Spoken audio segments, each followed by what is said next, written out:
could barely get around. We were going to get a little trolley for him so we could take him for walks. He was the black. Drum fills. He'd like show me something and then say, oh, I could be back in about an hour. And then he would come in and go, have you got that? I'd say, he'd go, no, no, not right yet. I'll come back in another 10 minutes. When I come back, he'd go, right, okay, you got that, now try this. But obviously he was away such a lot. And then when he was at home, he tried to keep away from that. He was very different at home. It was totally two different people. There was John Bonzo Bonham, the blustery, you know, Englishman, who played with Led Zeppelin. Then there was John Bonham, the father, family man. I know that there was nothing that was ever like that before. I mean, I defy anyone to come up and say, you know, this sounds like this, that, or the other. There's no possible way, because I know that that's one thing I always used to go for with all the rest, was to get them as original as possible, and the song constructions too. Sing, hey, hey, mama, you know, say the way you move and all that, but what are you going to do in a 15-minute guitar solo? You know, you can't just sit around sort of winking at chicks and giving out backstage passes. You got to, you know, join in. It's a day, and you could say a good 5 days a week, and then maybe a couple over the weekend for a period of 18 months or so. So you can, it stands without reason, I was a hell of a lot of stuff, you know, and a lot of groups at that. Mind you, but when I first started doing studio work, I was obviously working with the groups, but as it went on, I was doing film music, jingles, some very noted artists like, how should we put it, like the Petula Clarks and the Tom Joneses. Boy, I did a lot. Record for 22 years, and I had very serious musical periods where I thought Page and I perhaps were offering something very special, and maybe we were, you know. I mean, there have been periods during the Led Zeppelin thing when it was so enormous, you know, bigger than Procter and Gamble.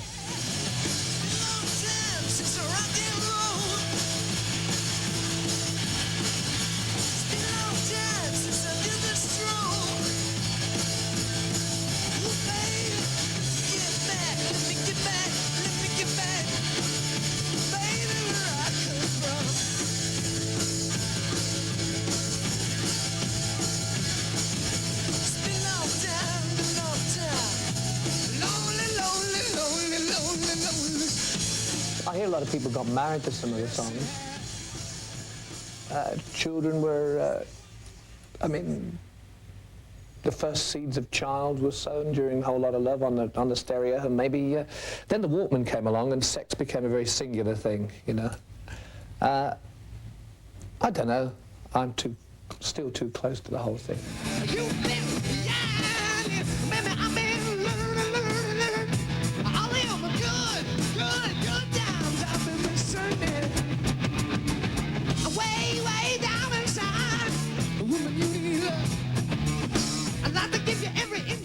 Page and I had our moments right the way up until the end. There's a lady who's sure all that glitters is gold, and she's buying the stairway to heaven. I mean, only now am I really realizing how good it is, because it does more than stand the test of time alongside the companions of the period. It now sounds, with a couple of exceptions, it sounds pretty hot. And it sounds like I'm proud, you know. And it makes me wonder. One of the big gift picks for this upcoming holiday season looks likely to be the new Led Zeppelin box set retrospective just out from Atlantic Records. Available either on 4 tapes, 4 CDs, or 6 LPs, the set contains a total of 54 tracks. And while only a few of them have never been officially released before, all have been digitally remastered by guitarist Jimmy Page himself, who has a much more enthusiastic take on the whole project than his former partner, singer Robert Plant. See for yourself. Take it away, Jim. And be serious about it. It goes without saying that it would be good to remaster the catalogue of Led Zeppelin, but unfortunately it wasn't done. They were put out, but I wasn't consulted for them, and it subsequently turned out they didn't even use the right tapes. Sing along, yeah. When it was proposed that we you know, thought about this 4 CD package, it was a good opportunity to get that side of it right, the sound quality there. So now they've got it right. 54 remastered excerpts of the Hard Rock Handbook in full digital splendor. But Led Zeppelin always played more than just straight rock and roll.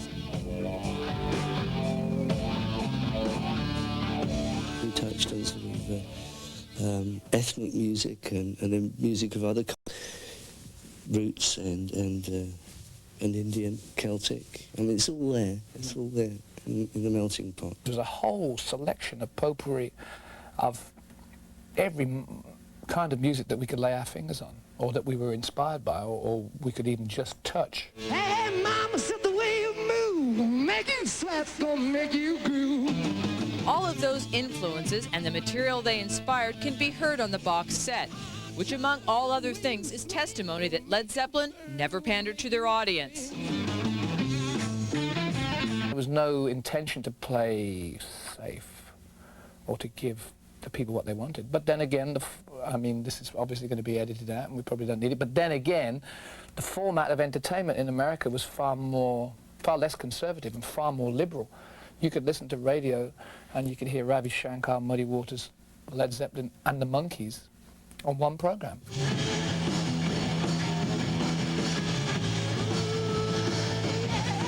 It's not every day that a recording artist goes back through a career's worth of master tapes.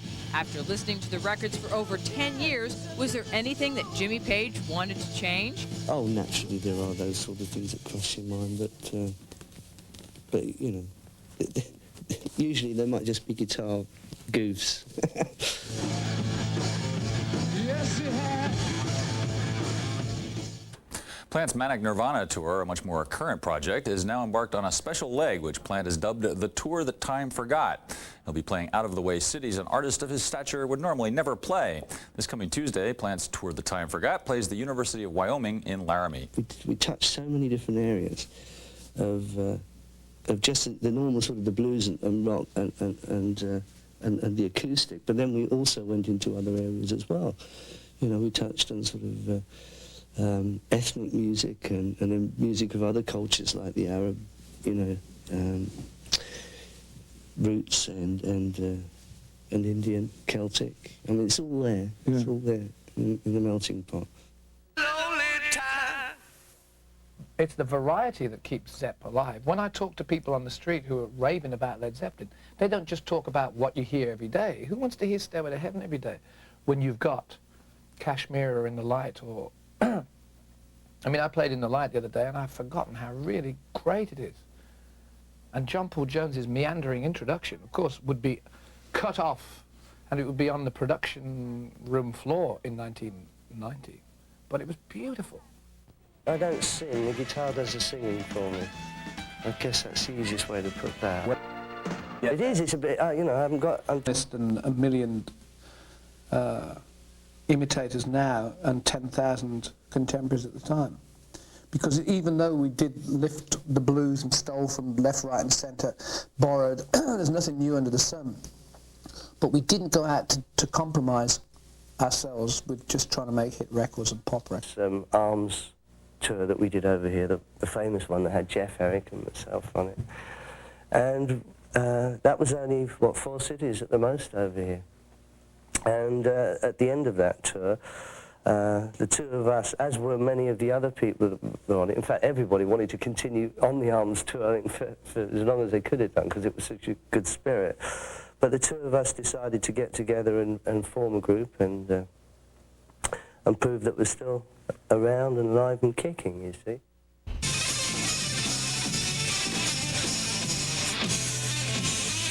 There was one amusing story, really, when we were playing Nebworth, which was actually our last British gig. Right. And we were doing a sound check and doing Trampled Underfoot. And we were playing along, concentrating on the guitar, and I looked round and Jason was on the drums. You're kidding? Yeah, it was so John could go out the front and listen to his, you know, sound balance. But then we got the complaints from the police because the drums could be heard, I think it's 7.5 miles away in the next town. Vision was a vision that none of us could have had because he'd been to America and he'd seen the kind of freedom and expanse that musicians can have there. I mean, he played the Avalon Ballroom before it was to Fillmore, you know, with all these guys. And he knew that this kind of communion was possible with people, whereas if you played the Labour Club in Worcester on a Friday night in between the bingo and the performing budgerigas, you weren't really going to know what was going to happen. So he was very incredibly important.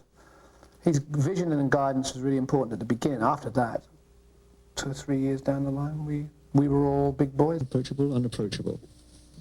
Fairly early on, we realised that as we weren't a singles band, because in those days you were either a singles band or you were an LP band, you know, you couldn't possibly cross over. And so, having realised that we weren't a singles band, we realised that we didn't actually have to do any of the things that singles bands had to do, like interviews or television, or all that sort of stuff, which was brilliant. They said, there's a very important person we want you to meet, looking forward to meeting you all. She made a point of coming to the studio to see you. And it was Baroness von Zeppelin. And she was so overjoyed that we'd use the family name and all the rest of it, you know, pleasantries. And they took her out into the studio to show her around, you see, and suddenly she saw the album cover, first album cover, this is, of the Zeppelin crashing in place. There's this almighty shrieking, and she came back in and threatening to have the lawyers stop the show. And all of this was going on right to the point of transactive moments. Because it was done with a mobile 16-track studio in an old house, and we were stuck in there, and we wrote things on the spot. Like Trampled Underfoot, Stairway to Heaven was written at Headley Grange, actually, for the 4th album, so I'm lying. Kashmir, In the Light, stuff like that, which was really very, very good music. After the release of the album, actually. So we could do it on stage. I couldn't do it on the 12-string or 6-string. It's curious because a lot of people think that I actually, you know, we actually recorded it on the double note. So set that one straight. Yeah, it's become quite a trademark now.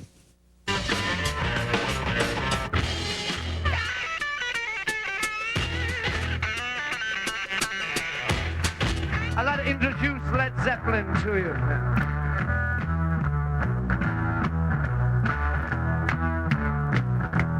On bass guitar, John Paul Jones. John Paul Jones. On drums, John Bonham.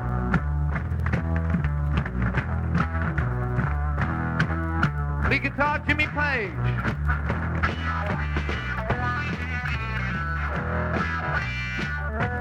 And myself, Robert Plant. Born out of the wreckage of the Yardbirds in the summer of 1968, Led Zeppelin combined the talents of 2 top London studio pros, guitarist Jimmy Page and bassist John Paul Jones, and 2 provincial unknowns, Birmingham singer Robert Plant and his partner, drummer John Bonzo Bonham. Their 1969 debut album, a top 10 smash slammed out in just 36 hours, defined the very 60s term heavy, although Zeppelin itself turned out to be much more than that.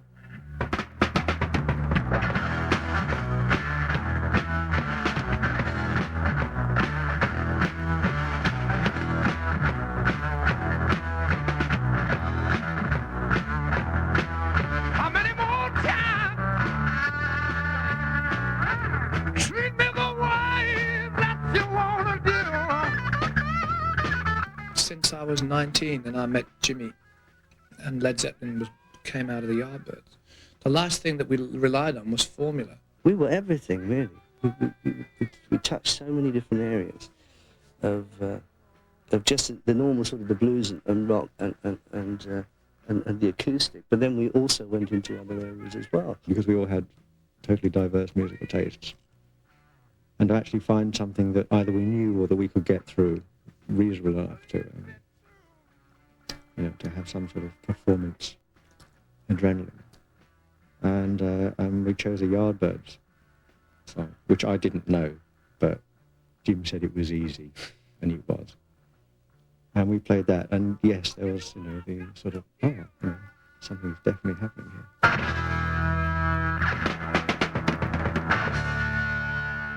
Page and Plant were classic British frontmen, whip-thin, wild but sensitive, and of course sexy. But the pounding heart of the group, as even they realized, was Bonham.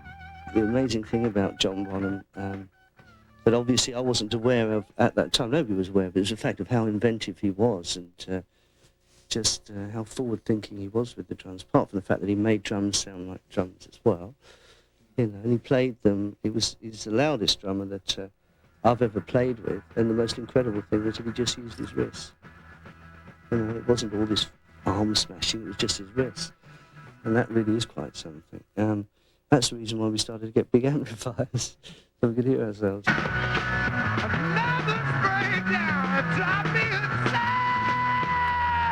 Zeppelin's first European tour took them to a Danish TV studio, where they encountered a woman who nearly stopped their ascent dead in its tracks. And it was Baroness von Zeppelin.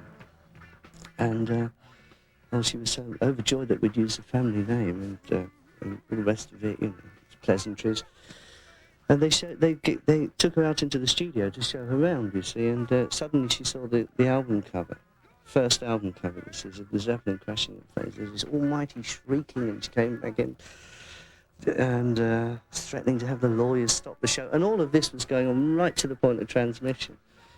So, you know, it reflects in that show, I can tell you.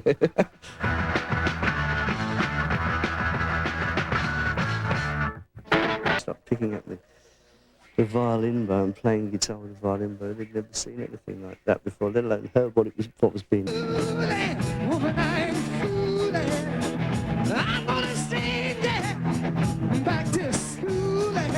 Led Zeppelin topped the U.S. charts with their second album, an LP written and recorded on the road, using 8-track studio equipment that today would seem almost primitive.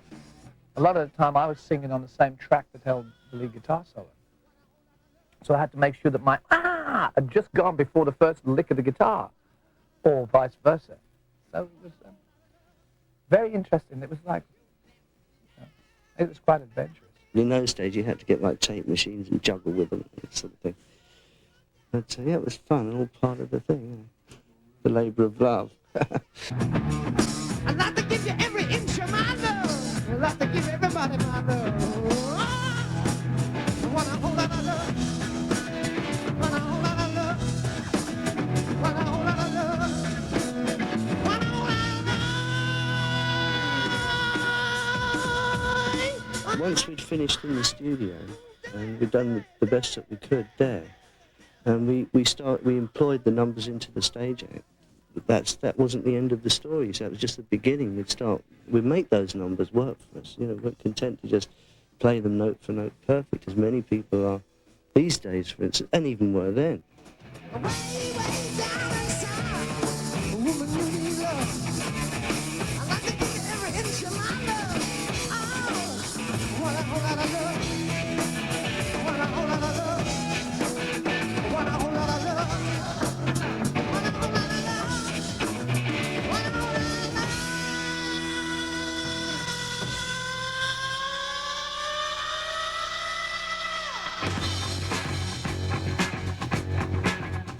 By the time we got to Led Zeppelin 3, there was something obviously very, very crucial about what we were doing, because we'd already developed so many different strands of music within a four-man structure. I guess that's one of the key factors of why Zeppelin was able to go into all these different, new ground, or touch new ground within music, because we didn't have to bother about sticking to a format. Oh, I love you more. Yes, I love you, baby. Oh, I love you. Oh, I love you. Oh, yeah. The last thing that we relied on was formula, and knowing that we were doing fine. When Led Zeppelin 3 followed the album with Whole Lot of Love and Heartbreaker and stuff on it, everybody went, well, why kill a perfectly good career?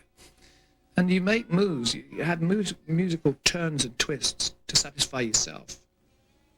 That's what has to come first. And the record company would have liked us to have done something which sounded exactly the same as Whole Lot of Love with different lyrics, I'm sure. But that's not where we were at. Whenever we got together to record an album, it was always a summing up of where we were at that point of time. But I tried. Oh, I'm gonna try to do the best I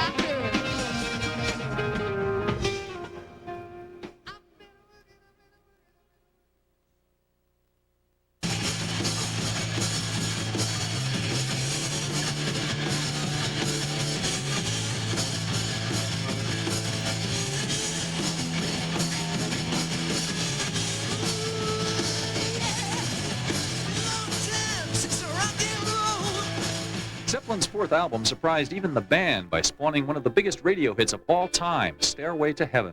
There's a lady who's sure all that glitters is gold, and she's buying the stairway to heaven. You can't say that Stairway to Heaven was a clear-cut way of getting good radio success, because it was 9, 10 minutes long.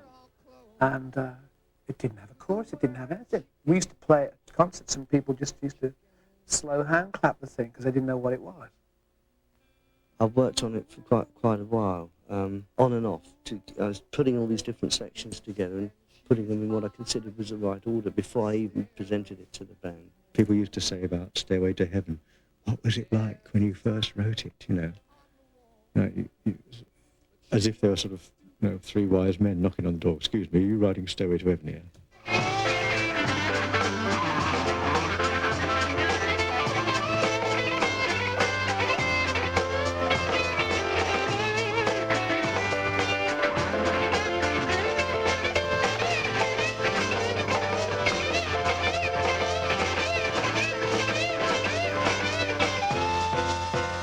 The double neck came after the release of the album, actually. So we could do it on stages. I couldn't do it on a 12-string or 6-string.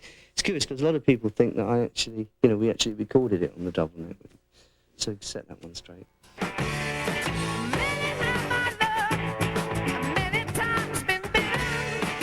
Zeppelin cemented its position as the top hard rock band of the decade with Houses of the Holy in 1973.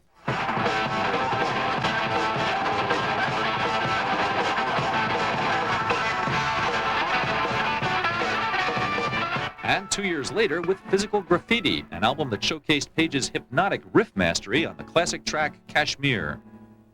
I think riffs really come from the blues, but I certainly spent a lot of time working on riffs, and I might have created a lot of new insights into riffs that haven't been employed before.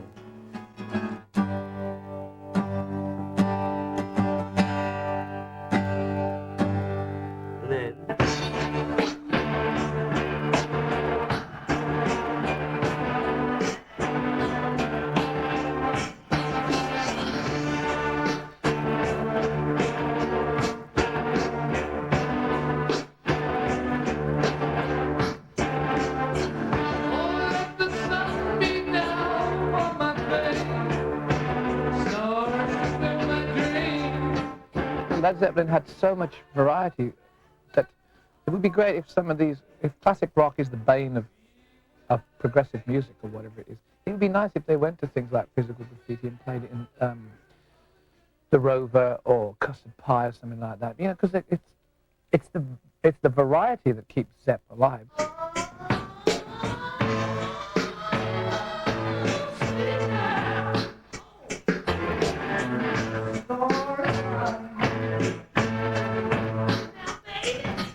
Physical Graffiti was probably the greatest moment musically, or greatest set of moments.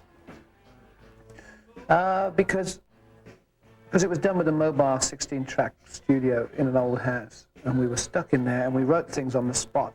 Like Trampled Underfoot, Stairway to Heaven was written at Headley Grange, actually, for the fourth album, so I'm lying. Kashmir, In the Light, stuff like that, which was really very, very good.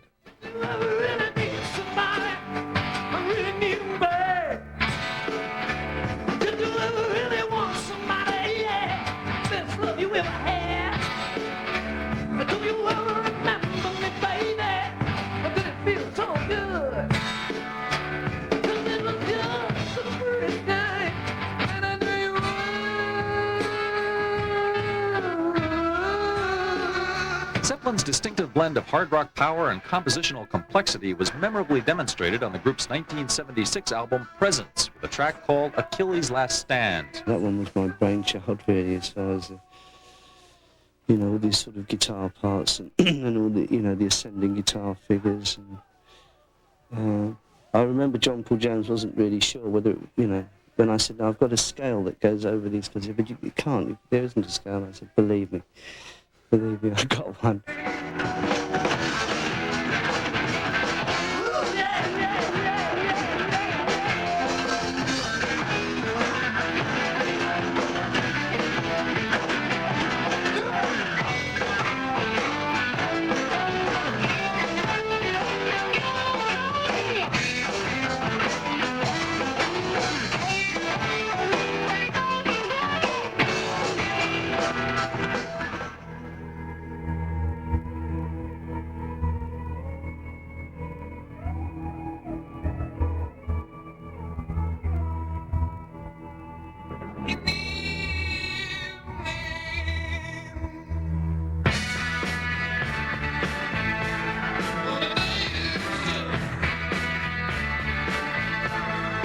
1979's In Through the Outdoor was the last album Led Zeppelin would release as a group, and as a thumb of the nose to critics who considered the band an overinflated hype, they put it out in a paper bag. It still follows on from the early days of getting hammered by the press and saying, all right, we'll put it out in a brown paper bag then. It sold unfashionably 10 million copies as well. It's really funny how people used to knock it and then go, oh, sorry, you'd look through their records, oh no, that's not really there.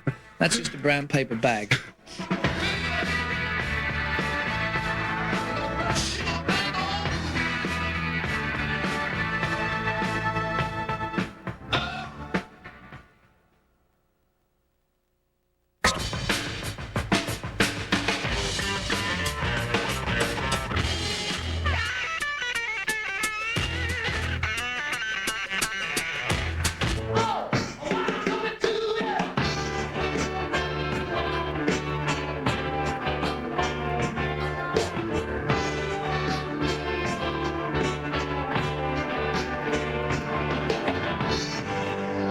By 1979, punk rock was taking aim at all of rock's reigning superstars. So when Led Zeppelin played its first show in 2 years at the Knebworth Festival, the band had something to prove, and definitely did prove it.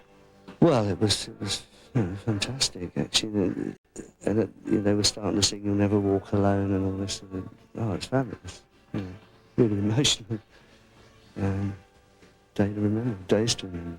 We were transcending yet another period. We'd gone from the mid to late 60s of all that kind of pan-psychedelia straight into the 70s and that kind of languid period of excess or whatever. And we were clawing our way out. And we were a wild group who needed to get to know each other again. We never got to know each other again. A decade of rock and roll excess finally did catch up with Led Zeppelin on September 25th, 1980, when John Bonham died at the age of 32. It's a great loss for music, generally, of course. I think it's fair to say there hasn't been a drummer anywhere near him since in rock, certainly. No, absolutely not. No. I think every drummer would be the first to admit that too.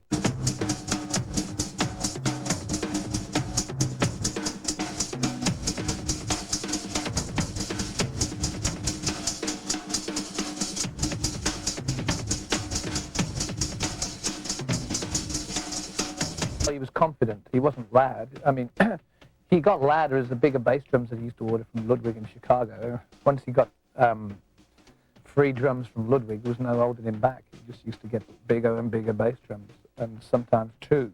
But we used to take the one bass drum away if we went out to get a cup of tea. If he got two bass drums set up, we used to steal the one. Because he could do more on one bass drum than anybody can do on two.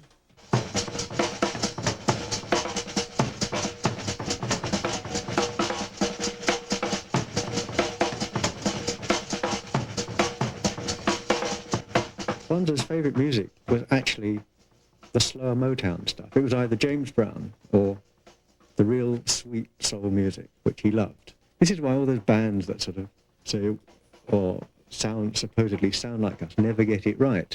Because it's all, bash, bash, and there's never all this, if you listen to what Bonzo did, you hear all this little stuff going on.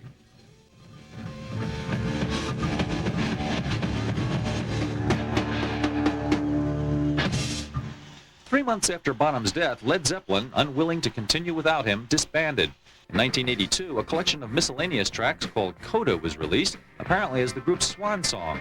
That same year, Page released his Death Wish 2 soundtrack album, and Plant launched a successful solo career of his own. Led Zeppelin appeared to be history. Plant and Page have gone on to do occasional guest spots on each other's albums, but in 1985 there was a full-fledged Zeppelin reunion at Live Aid. Does anybody remember laughter?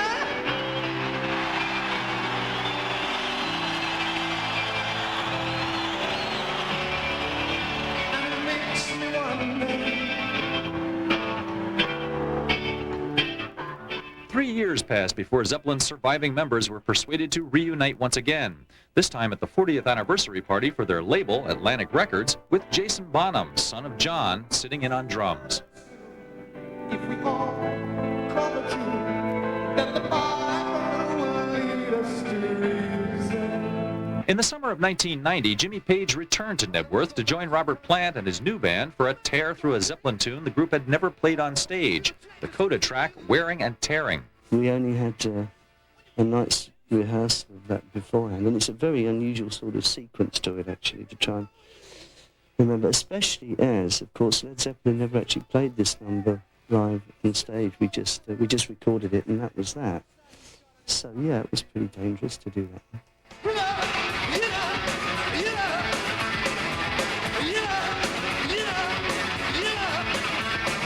We've created so much, so many fine compositions. We've done so many fine live performances together. It's natural that, you know, there's a hell of a lot there between us, you know, when we play together. I mean, blood's thicker than water.